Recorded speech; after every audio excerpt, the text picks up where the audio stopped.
Bem-vindos ao Inspira Podcast. O meu nome é Mercedes Taus da Silva. Criei este podcast como meio para chegar às pessoas que, como eu, buscam inspiração todos os dias. Aqui vamos escutar conversas, ideias e, acima de tudo, a partilha de inspiração, sucessos, desafios, curas, emoções, sentimentos inspirados em pessoas reais e que possam inspirar a si também, a tornar-se uma pessoa melhor, um melhor pai, melhor mãe, melhor ser humano, com todo o seu potencial.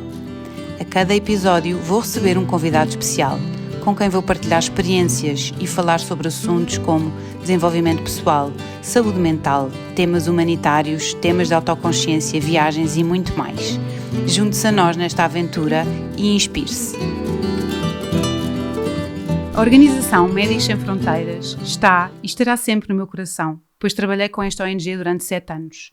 Estive em missão no Haiti durante o terremoto em 2010, seguiu-se Iêmen, Paraguai e depois já com o meu filho mais velho no Congo e finalmente no México.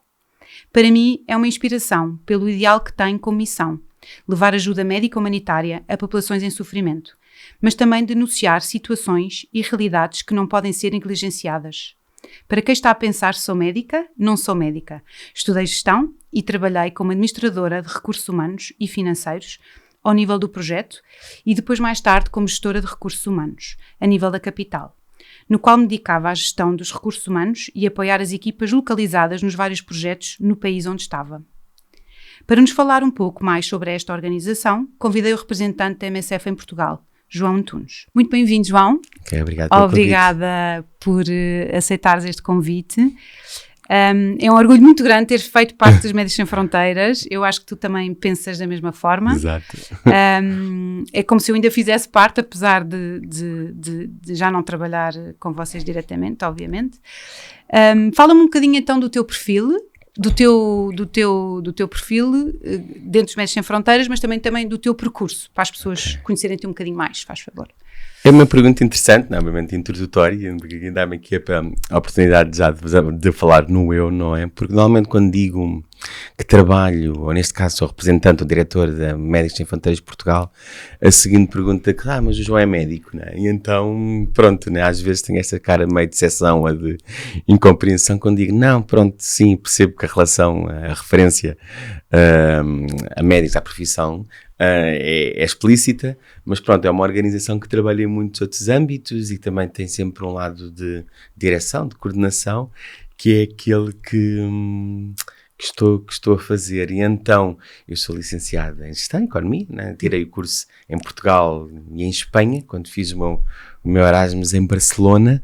Nessa altura estava longe de saber que através de alguém que não era um profissional de saúde, quando eu estava a trabalhar na área de saúde, podia trabalhar ou ter esta oportunidade, estamos a falar em 2000, já lá vai uns aninhos, de trabalhar no setor da cooperação ou da ajuda humanitária. Sempre pensei e tinha esta ideia de que eram só umas questões mais para perfis de médicos, enfermagem, etc, e que não nos era a nós tão possíveis trabalhar nestas áreas. Então o meu percurso foi muito idêntico a qualquer jovem que estuda economia e gestão, que trabalha nestas grandes empresas, nestas áreas de finanças e recursos humanos, mas longe estava de saber que era por essa porta quinta que comecei a trabalhar na Médicos Sem Fronteiras.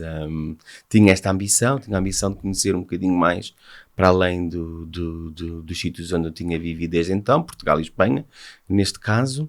Tinha já feito alguma outra viagem, Moçambique, também que me abriu um bocadinho esses olhos. Meu pai tinha vivido lá também, e desde aqui comecei a ter esse primeiro contacto com as organizações de ajuda humanitária e percebi também que poderia trabalhar nessa área nestes países. Não, foi assim uma coisa muito sem ser médico. Porque és como eu, tu também começaste como administrador, administrador e financeiro a nível do projeto. Depois não sei se seguiste como gestor de financeiro.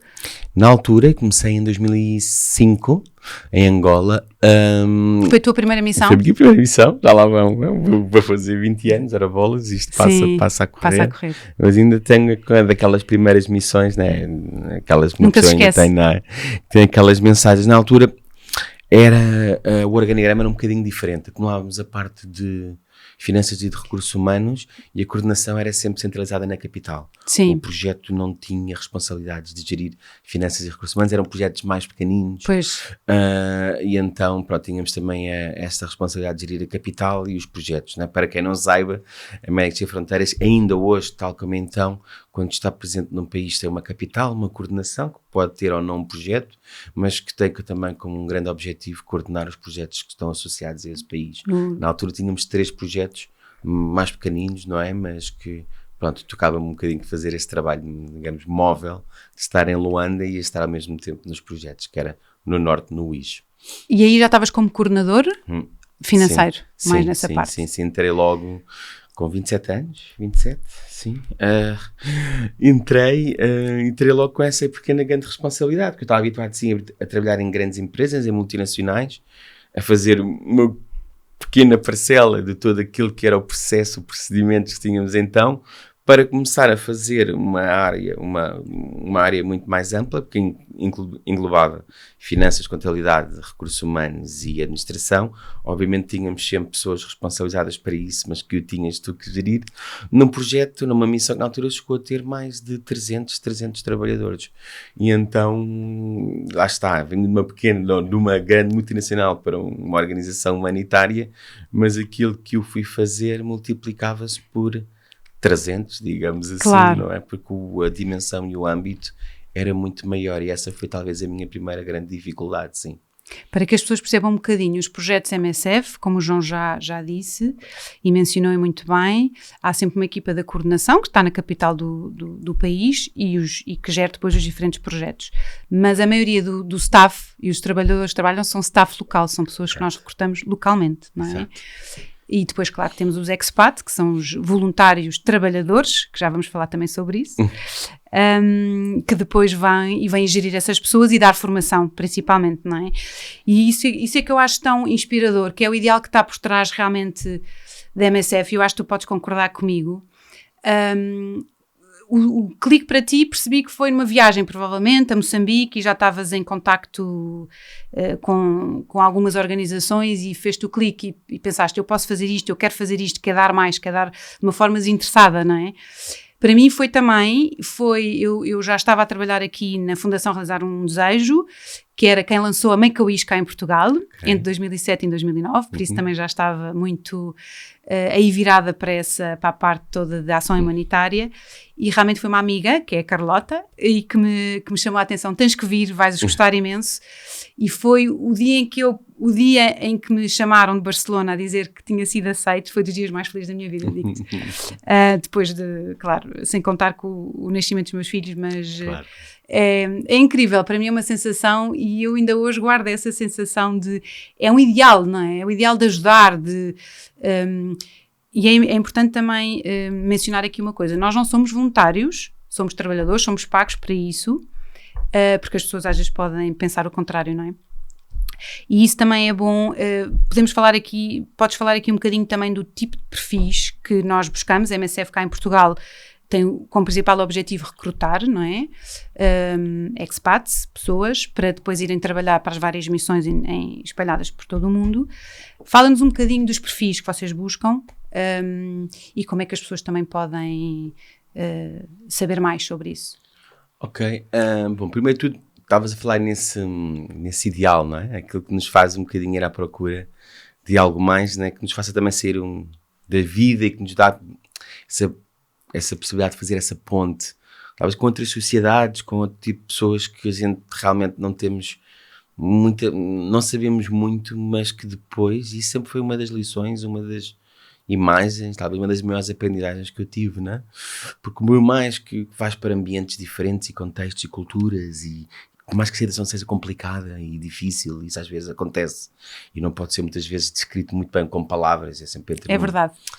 Quando sentes realmente aquele peso no ambiente e sentes realmente que a situação é difícil, que as pessoas estão em sofrimento, mesmo nessas questões de dificuldade, e apesar de não termos nenhum elo assim que nos possa ligar, digamos, como a sociedade rural no Sudão do Sul, com as povoações, as aldeias do norte da Etiópia, com muitos outros países que estão a passar por situações difíceis, mas sempre há um lado humano aqui que nos faz sempre ter esta ligação especial e que eu não consigo muitas vezes descrever em palavras, não há sempre algo, temos muito mais aquilo que nos aproxima do que nos separa, que nos diferencia, e isso é a parte da compaixão e da empatia também, pelo Exato. outro, pelo próximo, não é? Exato, é instantâneo, é como mais um pensamento ou um reflexo ou uma tentativa de aproximação, é algo que tu sentes quando realmente chegas e tens esta possibilidade. Voltando então à tua pergunta, sim, devemos pensar que tudo aquilo que está à volta de gerir um programa, muitas vezes, vamos dizê-lo, dentro da área da saúde, ter um hospital, ter um centro de saúde a funcionar, muitas vezes um centro de saúde não necessariamente, mas um hospital quase certeza que sim, 24 horas. Sim. 7 dias por semana, muito menos com, não sei, muitas, às vezes centenas de pessoas que acodem para serem atendidas, para serem consultadas, para serem internadas, para ser cirurgias, partos, vacinadas, etc, etc, etc. Tudo isto envolve já algo que passa pelos cuidados de saúde, e daqui, obviamente, tudo o que seja profissionais na área da medicina, da enfermagem, psicologia, psiquiatria, obviamente que são perfis diferentes, mas dentro do que é saúde mental, tudo o que é a parte da farmácia, técnicos de laboratório, toda essa parte é profundamente essencial, não é? É isso que faz também que tenhamos esta capacidade de dar estes números, não é? Só, por exemplo, só no ano passado tínhamos a possibilidade de fazer 16 milhões de consultas por ano, não é? Isto dá quantos? MSF Global, estamos MSF a falar. Global, não é? Tipo, claro. 50 mil consultas por dia, mais de 1 milhão de internamentos. É incrível. É incrível. E isso em contextos muito adversos, não é? Obviamente que temos que criar. No meio do mato. No meio do mato, no meio do deserto. Um projeto no Congo, em Chamaneira, no meio do mato. Exatamente. Um hospital. Uma floresta tropical, e obviamente pode parecer de um lado de exotismo, mas depois também pensamos quando é um lado de trabalho. Um contexto complicado. Exato, não é? Não é claro, fácil. Não é? Tudo é difícil, porque depois há água, luz, terem uma infraestrutura que tenha... É tudo um luxo, não é? É tudo um luxo. É tudo uma coisa desafio. que nós aqui tomamos por garantido, não é? Exato. É tudo um luxo. E temos essa necessidade de dar consultas, de estar operacionais, de ter 24 horas, então tudo precisamos, lá está, de pessoas também na área da logística, naquilo que eu diria, energia, água e saneamento, construção, e outras áreas, e depois como as equipas vão sendo cada vez mais, e as necessidades vão ser cada vez mais maiores, e como estamos a trabalhar, lá está, tiramos aqui um bocadinho o âmbito do voluntariado, e também se temos depois um bocadinho para explicar isto, e tivemos aqui um âmbito profissional, e temos as mesmas exigências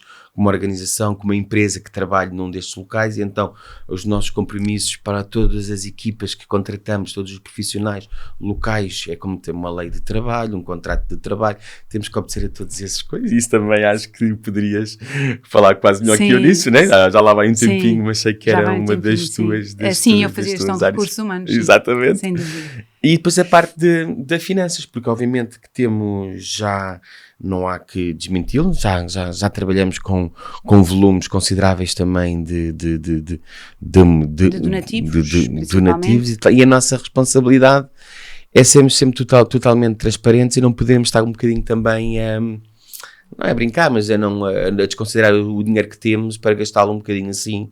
Temos obviamente que ter estes critérios muito apertados de controle financeiro.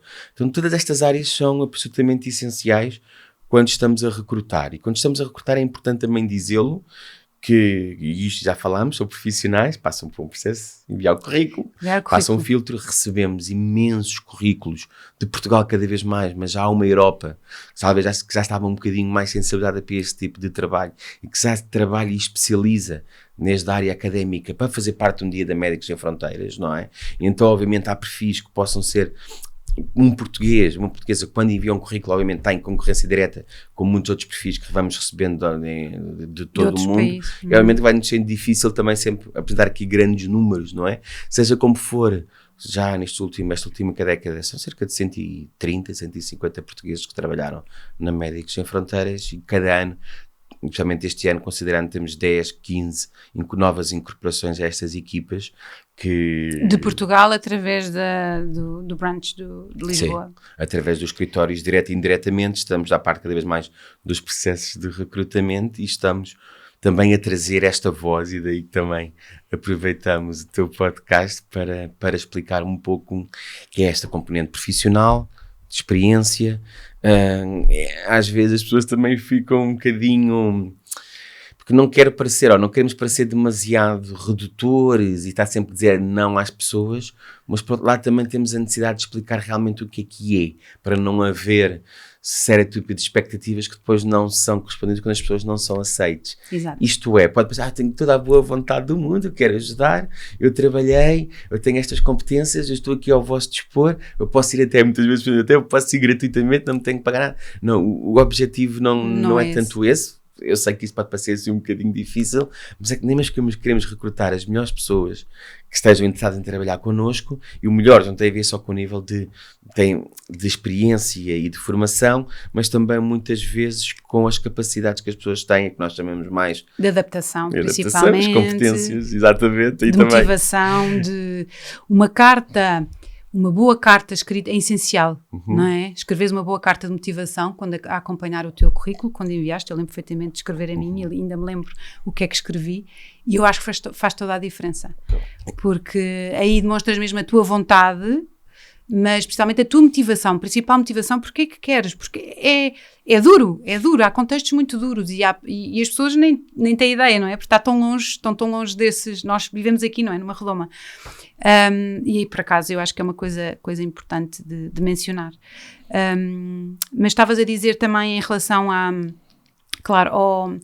aos perfis, que já falámos sobre isso, e depois, no fim do recrutamento, depois da pessoa ser aceite, também é importante mencionar, há testes, ainda fazem isso, não fazem? Na minha altura faziam. Sim. Eu fui a Barcelona, Sim. estive ali 2 dias em testes e em exames ali, alguns escritos, mas muito como se puseram-nos em situações como se nós estivéssemos em missão, e foi muito interessante. Tiram-nos completamente da nossa zona de conforto e foi espetacular. Sim. E depois no fim, continuam a fazer isso, não é? Essa parte toda do recrutamento. E depois no fim, eu lembro-me que uma vez que tu és aceite, tens depois um PPD, não é? Que é a preparação para a primeira missão. Exato. Que estás uma semana em Barcelona, ou depende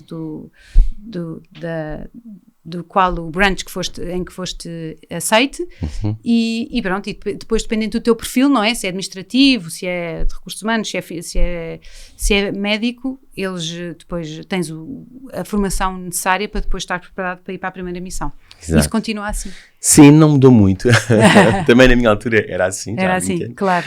A única coisa aqui talvez que mudou é que, e a organização tem sido cada vez mais sensível, que é as viagens, por exemplo, isso fazer-te ir a Barcelona, ou termos o curso em Barcelona, ou em qualquer outra localidade, tentamos sempre já acrescentar o que são viagens essenciais, para a questão financeira, há a questão de disponibilidade das pessoas também. Sim. Também há a questão da pegada ecológica, e que cada vez mais na organização estamos nesse processo também de autoanálise e ver o que é que contribuímos no melhor das nossas, digamos, intenções, mas e não temos que desmentir, temos também uma pegada ecológica que queremos ir reduzindo.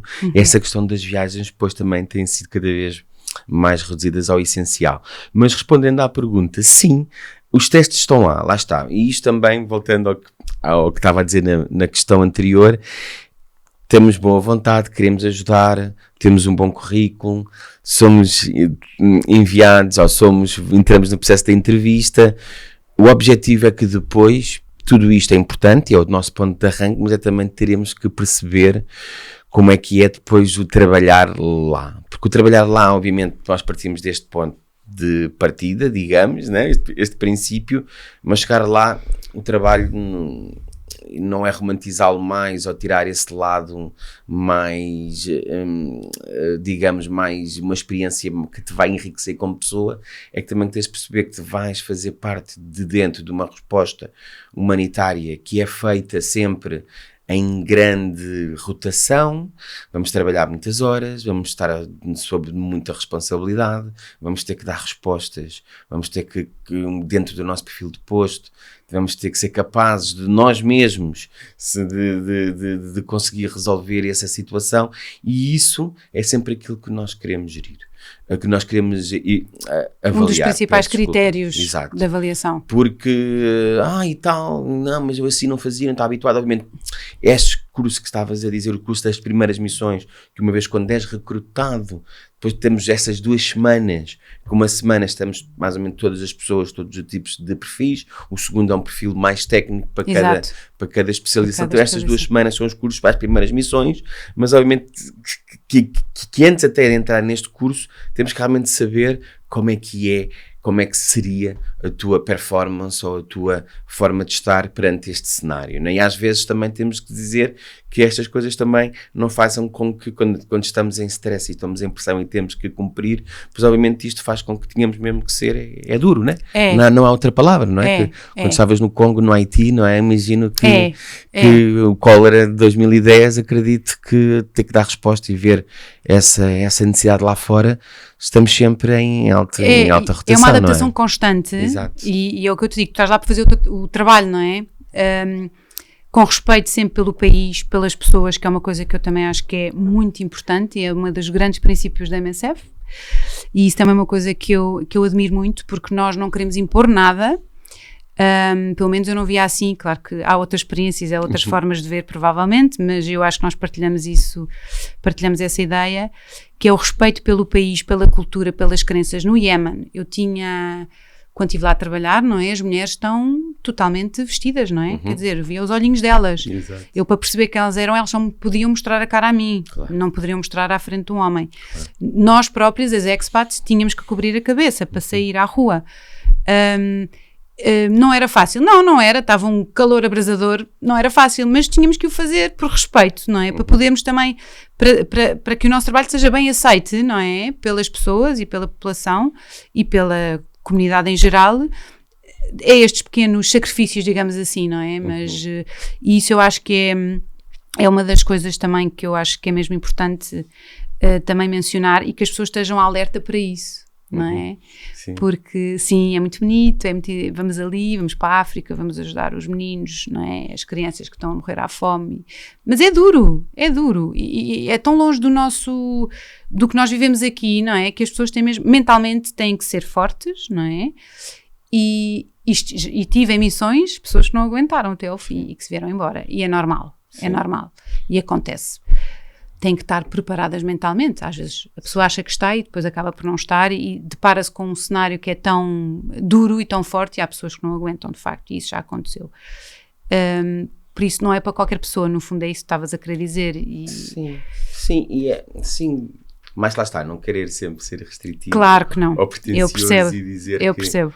Sim, qualquer pessoa pode fazer parte da equipa dos Médicos Sem Fronteiras, mas também há que partir sempre deste pressuposto que estavas a dizer. Vamos sempre para uma zona de não conforto, e é uma zona em que também é aí que nos faz, como organização, aposte, invista em nós para levar-nos para o Iémen, não é? E que nós depois no Iémen, estando lá, e temos que gerir equipas muitas vezes de centenas de pessoas, as nossas equipas, e também voltar a esse ponto que estamos a dizer, que nunca trabalhamos aqui sozinho, temos as nossas cotas, mais ou menos, as nossas proporções neste momento estão em cerca de 90 a 10. São 10% das equipas são recrutadas internacionalmente, 90 são localmente. Então imaginemos um grupo de médicos possa ser 15, 20 pessoas, em média 1 ou 2, 5 poderiam ser estrangeiros, ou podiam ser de fora, não podiam ser necessariamente de países ocidentais, por exemplo, claro, outros nós países. Temos expats, temos há staff nacional que depois tornou-se expat. Exatamente. Há pessoas que trabalharam no Congo, como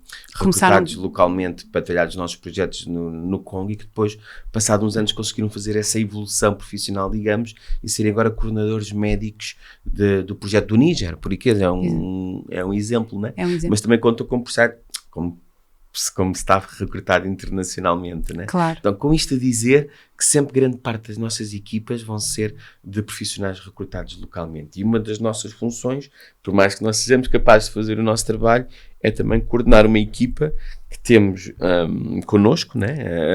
Por exemplo, na nossa área, na equipa de finanças ou de recursos humanos, depois vamos ter colaboradores, né? e trabalhadores que trabalham em áreas específicas que temos que saber coordenar, e então o trabalho em equipa é absolutamente fundamental. Imprescindível. E isso também às vezes não é muito fácil, porque imaginemos que nós temos a nossa experiência aqui, e depois vais para o Iémen, depois é o exemplo que estavas a dar, e obviamente no Iémen temos uma maneira de trabalhar diferente, não é? Muitas vezes, eu lembro-me que havia viagens que estávamos a fazer pelo interior e que a uma certa hora teríamos que parar, por mais que houvesse uma urgência, bom, se fosse uma urgência, claro, devido à morte não, mas que houvesse situações, tínhamos que parar porque a equipa tinha que ir rezar, Claro. ou então porque por mais que a gente avançássemos, entrávamos em certas zonas que obviamente temos autorização para trabalhar lá e por mais pressa que tínhamos de chegar ao destino, depois tínhamos que fazer um bocadinho as paragens em sítios e visitar aquilo que seriam os líderes daquelas comunidades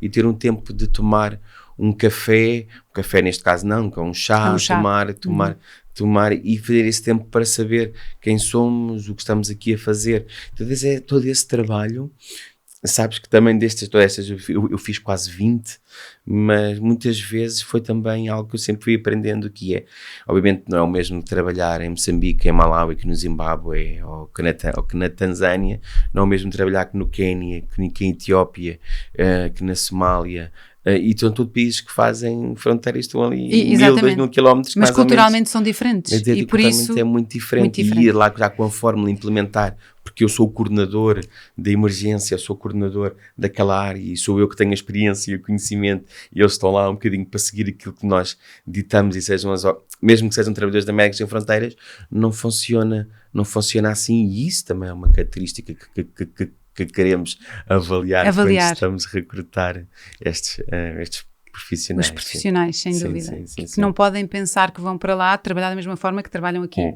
É mesmo a adaptação, não é? É mesmo importante adaptar, perceber e saber fazer a leitura, não é? Das pessoas, quem está à frente do país, da cultura, não é? Isso é muito interessante. Sim, sem dúvida. Eu queria agora voltar aqui um bocadinho à relação entre staff nacional e expats, que eu acho que é uma coisa... há boas e más relações, como sabemos, claro que sim, mas eu acho que no geral criam-se relações incríveis, não é? Sim. Tens alguma história, alguma experiência que queiras partilhar? Sim, né? Falar um bocadinho já talvez mais em experiências, né? Porque sim. Para ficar... Para já não utilizamos tanto a palavra expat, né? Porque há sempre uma conotação, né? Sim, staff internacional? Sim, staff internacional e staff recrutado localmente, né? Fazes bem. Há várias, não é? Mas uma das, porque foi a minha última, foi em 2017 no Sudão, na fronteira com o Sudão do Sul, num campo de refugiados que eram de cerca de 55 mil, Hora, que está ali ao lado do Nilo. Pois a situação que ocorria, pois nós tínhamos equipa, recrutamos localmente, tínhamos um centro de nutrição e um centro de saúde dentro do campo de refugiados, digamos, e a necessidade que tínhamos de recrutar pessoal muitas vezes foi na própria comunidade refugiada, né? Muitos dos sul-sudaneses alguns que estavam neste campo, alguns tinham perfis que eram necessários, né? Muitas vezes encontrávamos médicos e enfermeiros dentro da população refugiada. É incrível, não é? Incrível. E uma dessas áreas, que era o Dr. John, ainda nunca me hei de esquecer, eu lembro que nas primeiras estávamos todos as tais típicas reuniões em que estávamos nós, a responsável da logística, responsável de finanças e recursos humanos, que eram sempre pessoas ou internacionais, ou maioritariamente internacionais, mas também, eram de outros países africanos também, e estava o Dr. John, que era o responsável pela área médica dos nossos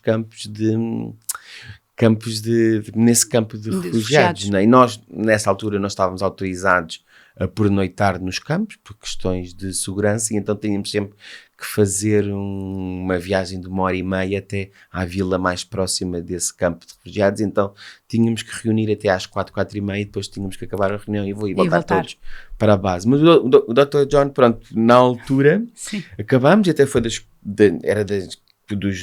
interações, digamos assim, das intervenções até mais pertinentes, e então foi das pessoas que mais falou nessa reunião, e eu já um bocadinho a olhar para o relógio e digo, olha, pronto, ok, temos que já aqui ir finalizando a intervenção, e pronto, as equipas estavam a ir para o carro, eram uns 5 ou 6 que tínhamos que ir para voltar à base, mas o Dr. John vivia ali, não? E então eu lembro-me quando estávamos a despedir-nos, Ele disse, então, João, então pronto, tchau e até amanhã. E como dirigiu-se para a sua tenda, onde estava a sua família, cerca de 200 metros da clínica, e para ele aquilo era um dia, digamos assim, normal entre vivermos na própria comunidade e com todas aquelas limitações, e nós que íamos para a base, mas fez-me com quase como fosse um bocado uma imagem desconcertante, né? De que afinal, quer dizer, aquela pessoa que estava a trabalhar connosco e que estava de uma forma tão válida, não estava também, que tinha as mesmas qualidades e a mesma experiência que nós, mas obviamente as privações, muitas vezes com as circunstâncias e do sítio de onde vivemos, era também ao mesmo tempo um dos próprios beneficiários daquela ajuda, dos beneficiários e prestadores de isso acontece muitas vezes, não é? Sim, mas de uma forma tão visual, foi que assim tão tchau, então adeus João, e ir ali para casa no meio e nós ficámos assim às vezes. Foi assim o primeiro baque, assim, foi assim o que te deu assim, esta é a verdade, que há sempre estas formas de desconstrução, que digamos que a ajuda internacional que vem de Jeep, que vem nos Jeeps e chegamos com isso da logística. É o romanticismo, não é? Que está toda à volta. E existe, é verdade, e eu tenho um orgulho enorme, e digo que tinha um orgulho enorme de vestir o colete da MSF, ainda usam coletes. Ainda usamos coletes, também ainda continuamos. E sentia um orgulho imenso a passear pelo Haiti, a passear, que não podíamos andar a pé, não é? Mas enfim, foi espetacular.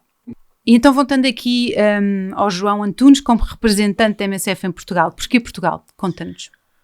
Bom, eu quando comecei em 2005, ainda que foi um país de língua oficial portuguesa, Angola, eu lembro-me que dos meus primeiros 5, 6, 7 anos de experiência não havia um único português a trabalhar em ajuda humanitária. Era estranho quase para mim. Lembro só que em 2010 e 2011 comecei a conhecer as primeiras pessoas dentro da organização, e mesmo pelas pessoas começou a ser já mais normal ver já portugueses, pessoas na cidade portuguesa a trabalharem não só com a MSF, mas também com outras organizações que trabalham nesses âmbitos internacionais. Não é? Tu entraste em que ano? 2005. Pois, de 2005 até... Eu entrei 5 anos depois, em 2010. Pois, acho que aí 2009. Houve esse fizeste um bocadinho já parte de 2010 com a questão do... Foi uma fase já que eu acho que eu vi mais... Sim. E desde então foi essa... Sim. O porquê? Porque existe ainda tão pouco? Será que se conhece? Eu não conhecia, eu quando vivi em Portugal. Eu devo reconhecer que nunca associei que o meu trabalho, não sendo da área da saúde, pudesse ser necessário. Nunca sabia que, sendo médico ou enfermeiro, podemos trabalhar a fazer isto de vida. Isto é, temos um salário, não vamos ficar ricos, mas também não estamos pobres, não é? Não. Portanto, vivemos de uma forma, digamos, digna e que és remunerado para o fazer. Então, quando trazemos... Deixa-me só fazer-te uma pausa, até porque... Quando nós vamos em missão, é importante para as pessoas perceberem, para além do salário que nós recebemos, não é? Quando estamos lá, como se fosse um trabalho, a MSF contribui, não é? Pagam-nos casa, comida, muitas vezes temos um per diem, por isso isso também é importante, alojamento, isso tudo está tudo, é tudo, é uma contribuição. O princípio não é tão assim, digamos assim, o princípio é que também que tu possas só se dedicar desde o primeiro dia que chegues aos projetos a trabalhar. Óbvio, porque é para não teres preocupações, exato, então obviamente que é casa, essa a ideia. Mas é um facto que isso acontece, porque a MSF providencia isso tudo exatamente para a pessoa estar focadíssima e só focada naquilo que vai lá fazer, na sua missão. Exato. Tudo o que é questões de acessórios, de vistos, de trabalho administrativo, de casa, de transportes, etc. Depois isto... É tudo assegurado. Pela Médicos Sem Fronteiras, e não temos um bocadinho de preocupar com isso. Sim, então aqui, depois voltando a Portugal, era isso, era trazendo esta forma de trabalho, esta vertente profissional que seja conhecida, que as pessoas realmente a valorizem. Ainda hoje é uma das nossas grandes, digamos, desafios, é dar a conhecer este lado do profissional. Lá está este nível, digamos, diferente, um bocadinho mais seguinte depois do voluntariado, é que nós nos assumimos profissionalmente com a ajuda humanitária. Depois também é assim... Também outra pergunta que nos fazem, e de onde é que vem? Como é que tem esta capacidade de comprar voos, de recrutar pessoas, pagar salários, lá está, comprar os medicamentos, trabalharem nestes contextos. Precisamos daquilo que as pessoas também nos dão. E aqui 98% dos nossos fundos, das nossas receitas, vem daí. Vem de pessoas como tu e eu, que dão a sua contribuição mensal, de empresas, de plataformas da sociedade civil que queiram fazer parte de relações estudantis e que a partir daqui utilizamos e encaminhamos esse dinheiro para aquilo que é a nossa ajuda. Então aqui também estamos presentes em Portugal para também as pessoas ou querem trabalhar connosco ou querem nos apoiar, seguindo as nossas redes, as nossas causas, e também convidava os ouvintes a estarem sempre a MSF Portugal, tudo aquilo que estamos a publicar no Instagram, Facebook, etc., para darmos a conhecer aquilo que fazemos nestes países e depois também que nos apoiem financeiramente, porque só assim conseguimos estar, por exemplo, presentes a dar resposta, a tentar dar resposta agora em Marrocos, talvez na Líbia, estamos na Ucrânia, na Síria, no Iémen, todos sítios em que realmente é importante que estejamos, e assim também é uma demonstração da solidariedade portuguesa para com estas populações, e essa também é um dos objetivos que temos cá em Portugal, era funcionar como esta ponte entre o trabalho que fazemos no terreno, esta expressão de solidariedade da sociedade civil portuguesa. Eu quero contribuir, quero fazer parte das equipas, eu quero fazer um donativo, eu quero seguir-vos, eu quero ampliar a vossa voz nas redes sociais, nos vossos eventos, eu quero trazer cada vez estas mais questões para o cotidiano, para os mídia, para que também as pessoas possam conhecer saber. Cada vez mais. Exatamente. Muito bem. Deixa-nos aqui o Instagram da MSF Portugal. Sim, MSF Portugal. MSF Portugal. Sim. Pronto. Sim. Muito bem. E para terminar, eu gostava de agora perguntar aqui, fazer-te aqui 4 perguntas, assim a nível mais pessoal, que eu faço a todos os meus convidados. Onde é que tu buscas a tua inspiração? Assim, pensando, digamos assim, no abstrato, tenho esta visão, digamos assim, em sítios amplos. Poderia ser este sítio que eu falei, o Sudão, de estarmos com a equipa depois de um dia de trabalho e olhar para o vazio, ver um pôr do sol já no final do dia e dizermos, bolas, trabalho bem feito, sou um privilegiado, e estar-me sempre aqui esta satisfação de ter feito este trabalho e de ter-me sentido realmente necessário e importante hoje. Isso é uma das inspirações, assim, mais visual que abstrata, mas que estão contigo e que vão estar sempre, não é? Sim. E eu percebo isso, a missão realmente a pessoa Sim. tem essa. E depois é também o fim do dia de trabalho em que tu trabalhaste ali, porque é um ritmo alucinante, as pessoas não têm noção, o ritmo das missões, há umas mais do que outras, mas eu tive uma emergência no Haiti, era um ritmo alucinante, tu chegavas a casa e só querias, era, enfim, e depois é também a relação que se cria, não é? Entre as Sim. pessoas, é muito giro, isso para mim também foi muito inspirador. E para ti, qual é que foi o maior desafio da tua vida e qual impacto que teve? Pronto, eu falo sempre no âmbito profissional, porque também cabe ser o âmbito pessoal. Eu lembro-me, foi 2011, 2012, aquilo que nós chamamos a crise de nutrição no Corno da África. Lembro que nós estávamos no tipo de campos de trânsito, pessoas que chegavam da Somália, onde sítio onde não podíamos trabalhar e entrar por questões de segurança, então tínhamos estes campos mesmo na fronteira com a Etiópia. E que teríamos um bocadinho que esperar que as pessoas cruzassem a fronteira, chegassem a esse campo de acolhimento para depois serem encaminhadas para a sua tenda nos campos já de refugiados. Eu lembro de ter a imagem, que aquela que vemos na televisão, não? Daqueles corpos já desnutridos em massa, em grandes números, não é? De ver essa chegada massiva, chegaram a ser 300 mil pessoas que estiveram em poucos meses, que chegaram a estas localidades, e lembro-me de estar presente e de ser também parte desse dia a dia, de chegar a este número de pessoas que já muitas vezes com esses olhos já de sofrimento que só um olhar já nos faz dar uma pequena ideia daquilo por que passaram. O trabalho era extremamente desafiante, porque nós estávamos a ver, e sim, estávamos nestes mesmos campos de refúgio, vivíamos ao lado destas pessoas, digamos assim, e de um momento para o outro tivemos que, lembro-me lá de 300 mil pessoas, tivemos que fazer de 4, 5 centros de nutrição a larga escala, e chegamos a ter uma equipa de quase 1000 pessoas recrutadas localmente e de equipas internacionais. Eu lembro que eu estava sozinho, que eu sei que tinha tipo 5, 6 cofres. Eras coordenador na altura? Era 2011, era coordenador de finanças e recursos humanos. Coordenador de finanças e recursos humanos. Exato, e só em 2013 eu passei para a coordenação de projetos e depois para a coordenação de missões, 2015, por aí. Sim, sim. Mas, e então eu lembro-me que tudo o que era, não havia ainda transferências bancárias, nem o e-banking, nem estas coisas, e tudo era feito em papel e em numerário, né? E estava no meio do campo. Estava no meio do campo. Claro, tinha não uma estavas tendinha, na cidade, não tinhas... Tinha uma tenda ao lado do meu escritório e éramos não sei quantas tendas, 100, a pessoa 150, tem que ser criativa, não é? Vivíamos tantas... 4 na mesma tenda. Sim.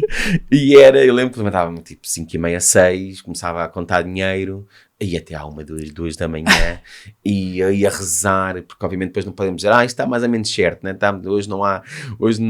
Isto não me coincide em 100 euros ou 200 euros, não sei muito bem, tinha sempre que ir à procura das diferenças, né? Sim. E tinha tido 700, 800 movimentos de caixa nesse dia, né? Depois obviamente que aí senti que esse foi um grande desafio, externo e interno também, por levar o meu trabalho. Depois conseguimos recrutar mais colaboradores e conseguimos depois, mas nessas semanas em que a coisa se normalizou, claro, depois saiu-me aqui do corpo. Sim. E qual é o teu propósito de vida, João? Como é que esta altura é algo que tem ainda aqui em debate, vai ser um debate quase contínuo, uma questão, não sei se metafísica ou existencial, mas é verdade que eu tenho 45 anos, tenho 20 anos desta trabalhar neste setor, sinto-me um privilegiado e estou agora numa posição em que poderia dizer que é o meu emprego de sonho, né? Ser o diretor da Médicos Sem Fronteiras em Portugal. Não havia talvez qualquer outra posição que me interessaria mais que esta, mas é verdade que ainda sinto e que sentimos que temos um papel, para além daquilo de que é o meu papel como individual, era trazer cada vez mais o discurso humanista para o debate nacional. Acho que as coisas estão-se a tornar muito taxativas, muito 880, branco ou negro.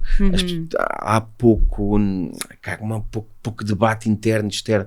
As pessoas estão a ser constantemente levadas com notícias e com flashes e com ideias e toda esta, e depois acho que ainda existe um certo vazio humanista, digamos. Não, isso é uma autocrítica também que nos podemos fazer, e então tentar fazer talvez de uma outra forma, não tão ligada à organização, mas parte de algo que possa funcionar melhor para fazer com que as pessoas se sintam mais... E que estes temas sejam mais abordados, não é? Sim, e que as pessoas se sintam mais relacionadas, que sintam também que façam parte deste pequeno, grande mundo que temos, e que afinal temos uma linha condutora, temos muito mais coisas daquelas que nos unem, daquelas que nos separam, mas parece que às vezes é o contrário, que se fala muito mais naquilo que são as diferenças e não tanto naquilo que nos une. Acho que isso é uma responsabilidade, eu acho, quase individual e coletiva. Fico muito contente de deixar essa mensagem aqui para os nossos ouvintes. E por fim pergunto quais são as 2 ou 3 pessoas que mais te inspiram. Minha mãe, aqui não posso mentir, obviamente, que tudo o que foi o percurso dela e que tem ela assim que uma profissional de saúde. É médica? É enfermeira. Era enfermeira. Minha mãe também era enfermeira. Exato, trabalhou, agora está reformada, mas mesmo assim continua super ativa, e assim, com trabalho de voluntariado e tentar sempre um bocadinho ter esta ligação com os próximos, digamos assim. Assumiria também, obviamente, que não diria talvez uma inspiração, mas talvez um poço de força, os nossos pequenos, né? Essa necessidade que tínhamos sempre de deixar o mundo um bocadinho melhor daquilo que encontrarmos. Eu sei que a informação que passamos, por razões climáticas e tudo mais, parece que o mundo vai ser bastante pior para eles do que foi aquilo que encontramos no nosso caso e dos nossos avós, e eu acho que isso também era essa inspiração, era aquilo que me fazia ir também, quando ele era pequenino, para as missões, é que ele perceba que o pai está a ir por uma necessidade também de tentar ajudar um bocadinho. Ajudar um bocadinho, deixar não é, a tua pegada na terra, mas ajudar naquilo que se pode, porque já é suficiente, não é? Exato, e isso acho que é importante, essa talvez inspiração futura, que é deixar as coisas um bocadinho melhores para eles. Pelo menos que ele saiba que, pelo menos que o pai tentou de diferentes formas. Claro que sim. E tiveste o teu papel nisso. Sim, espero bem que ele possa um dia, ele depois vai-me dizer que sim ou que não. Estou nova nisso ainda é muito pequenito. Claro. Muito bem, João. Muito obrigada por esta conversa. Espero que tenham gostado. Sigam-nos para mais conversas e sigam a MSF Portugal. Obrigada. Obrigado, então. Até à próxima. Para que a inspiração vos chegue na hora certa, não percam os próximos episódios nas plataformas de podcast e sigam-nos nas redes sociais em inspirapodcast.pt.